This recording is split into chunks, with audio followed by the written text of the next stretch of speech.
পাহাড়ের ভিতরে লুকানো আছে $1 বিলিয়ন একটা নিউক্লিয়ার বাংকার। আমরা পাহাড়ের ভেতরে প্রায় 2000 ফুট মাটির নিচে আছি, আর এটা এখনো পর্যন্ত তৈরি সব থেকে বড় নিউক্লিয়ার বম। আমি তোমাদের পার্থক্য দেখাবো এই $50 মিলিয়ন নিউক্লিয়ার বাংকার, এই $30 মিলিয়ন বাংকার, এছাড়া আরো অনেক বাংকার রয়েছে যার শুরুটা হবে এই $1 বাংকার দিয়ে।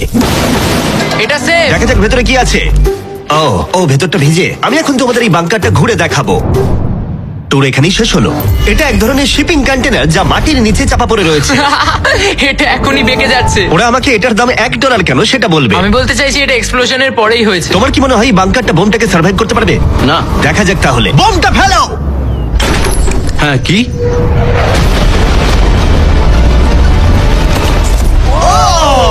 এই বাংকারটা পুরো ধ্বংস হয়ে গেল। পরেরটা গিয়ে দেখা যাক। পরেরটা হলো $1 মিলিয়ন বাংকার, যেটা বানানো হয়েছে মিসাইল শুট করবার জন্য এবং মাটির নিচে নিউক্লিয়ার মহাবিপর্যয়ের হাত থেকে বাঁচার জন্য। কিন্তু ভেতরে কি করে যাওয়া যাবে? যাই হোক, অসংখ্য সিঁড়ি দিয়ে নিচে নামবার পরে আর একটা 3175 কেজির দরজা খোলার পরে, এটার ওজন 3175 কেজি, তুমি পৌঁছবে বাংকারের কেন্দ্রে। ও মাই গড, এটা দেখে পুরো স্টার ওয়ার মনে হচ্ছে। এই রুমটা থেকে মিসাইল লঞ্চ করা হয়। এই ফ্যাসিলিটিটা নিউক্লিয়ার অ্যাটাক থেকে বাঁচানোর জন্য তৈরি করা হয়েছে। চাইলে অ্যাটাকও করা যাবে।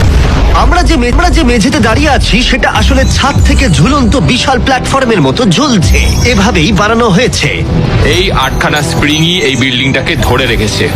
এটা বিশ্বাস করা কঠিন যে 50 বছর আগে আসলে এটা একটা মিসাইল কমান্ড সেন্টার ছিল, কিন্তু এখন এই মানুষটা এটাকে একটা লুকোনো সুরক্ষিত বাংকারে পরিণত করেছে, যা যে কোনো মহাবিপর্যয়ের সাথে লড়াই করতে পারবে। সরকার তোমাকে এটা করতে দিল কি করে?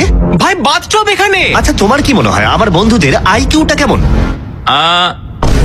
আমার মনে হয় খুব একটা বেশি নয়। আমরা আরো 2টো ফ্লোর নিচে নামবো। এটা হচ্ছে সবচেয়ে লোয়েস্ট পয়েন্ট। আমরা এখন 5 তলা মাটির নিচে আছি। এটা কিচেন, এন্টারটেনমেন্ট এরিয়া, কিন্তু সবচেয়ে ভালো পার্ট হলো এই ক্লাবটা। Wow! এই মানুষটা অ্যাকচুয়ালি পার্টি করছে মাটির 5 তলা নিচে। নোলানকে এখানে ইনভাইট করা হয়নি। আমি এই জায়গাগুলো সকলকে দেখাই না। Wow!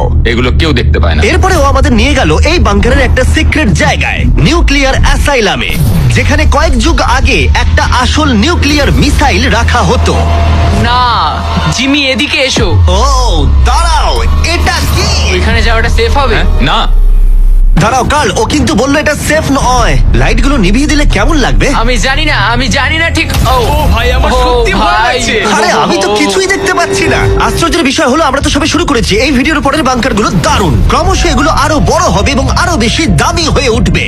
কিন্তু যদি তোমরা কেউ এটাকে বানাতে চাও, তাহলে এটা অনেকটা এরকম দেখতে লাগবে। আমাদের পায়ের নিচে সিক্রেটলি লুকানো, যার দাম হলো $3 মিলিয়ন। চলো আমাকে ফলো করো সবাই। আমি কিন্তু বাংকারের ভেতরে যাচ্ছি। ভাই, এটা কিন্তু সত্যি অসাধারণ। ওয়াও, এটা তো দারুণ। নিরাপত্তার জন্য তোমার উপরে প্রায় 1 মিটার কংক্রিট তৈরি করা হয়েছে। এই সেফ হাউস ছাড়াও আমার একটা মিউজিয়াম আছে, যার মাধ্যমে আমি ইউটিউবে ক্রিয়েশন করে থাকি। যদি তোমাদের মনে হয় এই বাংকারের দাম কেন $3 মিলিয়ন, তাহলে বলি সেটা হলো এই ইউটিউবারের অদ্ভুত এবং বিপজ্জনক অস্ত্রের সংগ্রহের জন্য। এটা একটা ব্যাকপ্যাক ফ্লেম থ্রোয়ার। এই লোকটাকে দেখতে অনেকটা আসল টনি স্টার্কের মতো। এর কবজিতে লাগানো রকেট লঞ্চারটা দেখো। এটা দিয়ে ছুরি বেরোয় এবং এটার মধ্যে ট্রেজার আছে। আর চেন সহ একটা machine gun. O my god, এটা দারুণ। বাংকারের যেন কোনো ক্ষতি না হয়। ও আগুনের কথা আগেই বলেছিল, তাই ও ভাই, ও গড, দাঁড়াও, আমরা কিন্তু বাংকারের ভেতর আছি। তুমি এদিকে এসো। ঠিক আছে, এবার দেখো। ও মাই গড, আমি কিন্তু জানি না এটা কতটা সেফ। এটা তো ভয়ঙ্কর। তুমি তো ভাই বাংকারটাকে পুড়িয়ে ফেলবে। তুমি কি চেষ্টা করবে? হ্যাঁ, ও মাই গড, এটা অসাধারণ। এই মানুষটা সত্যিই দারুণ। এই বাংকারে ডাকাতি করার মতো কিছুই নেই।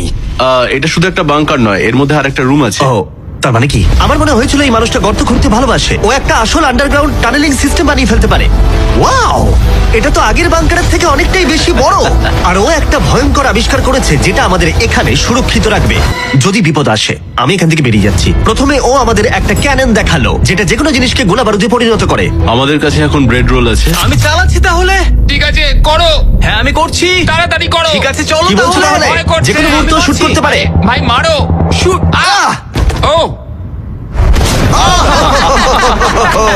এটা অসাধারণ একটা পুরো টয়লেট রোল।